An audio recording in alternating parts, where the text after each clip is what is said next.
आज इस वीडियो में हम बात करेंगे एसएससी सीजीएल 2022 के जो टियर 1 हो रहा है।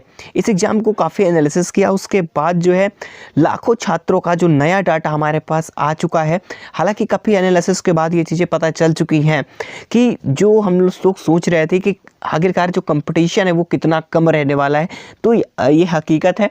आज मैं आपको पूरा एनालिसिस दिखाने वाला हूँ, जो कि पूरा एनालिसिस किया है कि आपको सेफ स्कोर आपका क्या रहेगा कि आप टियर 2 के लिए क्वालिफाई रहोगे, क्योंकि क्वालिफाई नेचर का है ही। तो मेरिट बनानी है तो सेकंड टियर में। लेकिन साथियों आपको बता दें, टायर 2 के लिए आप जो मैं मार्क्स बताने जा रहा हूँ उतना आपके पास रहेगा तो आप क्वालिफाई हो।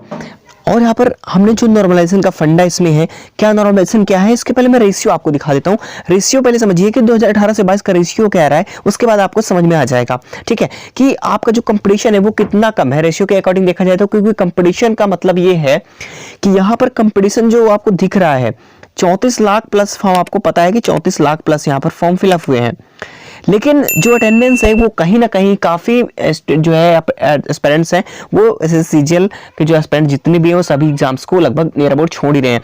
तो आपको पता है कि स्टार्टिंग में ही 45% ऐसे थे जो कि एग्जाम में छोड़ चुके थे, यानी कि यहाँ पर देने वाले की संख्या जो अटेंडेंस थी 48% थी, यानी कि इससे ज्यादा कहीं ना कहीं आधे से ज्यादा जो है एग्जाम को छोड़ रहे हैं, ठीक है। और ऊपर से देखा जाए तो रेशियो अगर देखो तो आपके बार एज्यूम करो एक बात को कि यहाँ पर देखिए 2018 का रेशियो क्या रहा है, तो आपके बार रेशियो देखिए, वैकेंसी का रेशियो देखिए एक बार, और यहाँ पर कितने गुने पे रहा है यहाँ पर रेशियो देखिएगा।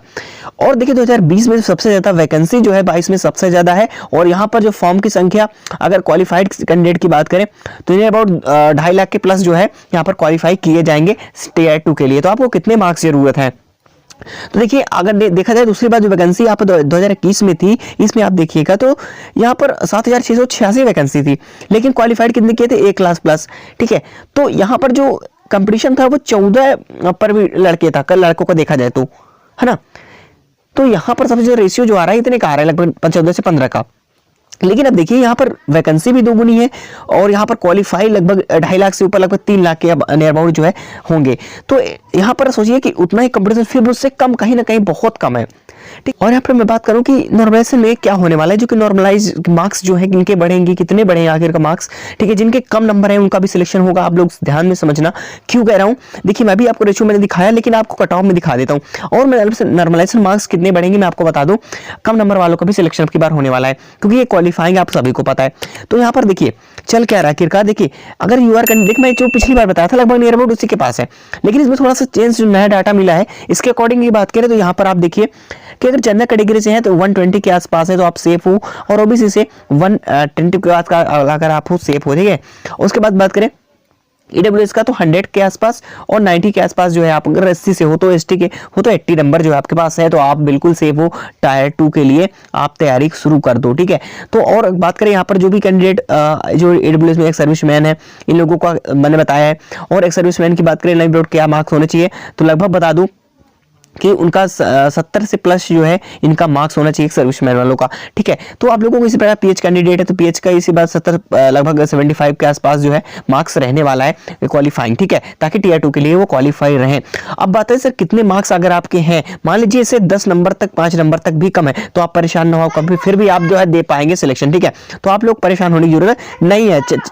चलिए देखिए मैं आपको बता दूं कि यहाँ पर जो भी कैंडिडेट परेशान है कि क्या होने चाहिए क्या नहीं होने चाहिए, नॉर्मलाइजेशन मार्क्स क्या होगा, देखिए नॉर्मलाइज मार्क्स की बात करें तो यहाँ पर आप लोगों को कम से कम 10 से 15 नंबर क्या मिल पाएंगे या नहीं मिल पाएंगे, आप लोग यही सोच रहे होंगे। देखिए आपको पता है कि फर्स्ट डे जो हमारा कंपटीशन था वो कितना कम था, है ना। उस टाइम लोग 80 अटेम्प्ट कर पा रहे थे, कितना 80, ठीक है। तो अभी देखिए मैं आप डाटा दिखा दूं कि डाटा क्या है मेरा।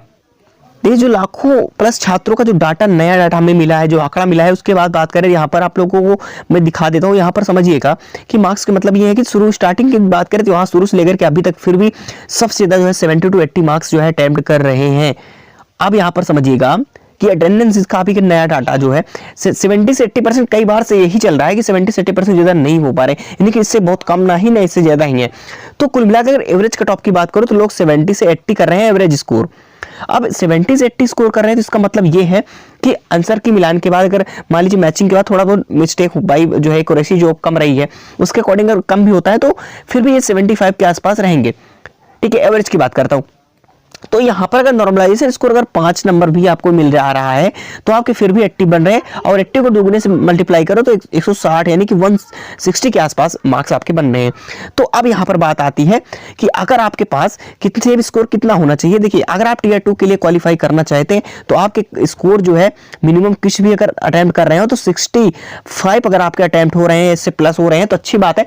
अगर मान लीजिए अगर आपके 65 तक अटेम्प्ट कर पा रहे हो जो आने वाली शिफ्टें हैं, क्योंकि अगर हार्ड हो रही है काफी कहीं मॉडरेट लेवल रहता है, तो अगर ऐसा हो रहा है कि 65 तक आप पहुंच पा रहे हो, उससे आगे नहीं जा पा रहे, तो आप बिल्कुल जो है नेगेटिव मत टच करिएगा, ठीक है। ये गलती मत करना, क्योंकि सिलेक्शन आपका सेकंड टीयर 2 यानी कि टीयर 2 के लिए आप क्वालिफाई इतने में ही होने वाले हो। आप खुद देखिए, आप जनरल क्वालिफाई कर रहे हो, अगर अदर कैटेगरी हो तो फिर देखिए यहां पर आपका 130 नंबर बन रहा है, ठीक है ना, 130 नंबर बना है, तो कहीं ना कहीं आप 120 अगर जनरल की जाती है तो आप बिल्कुल सेफ हो, बिल्कुल सेफ हो, आप किसी भी कैटेगरी में हो, है ना।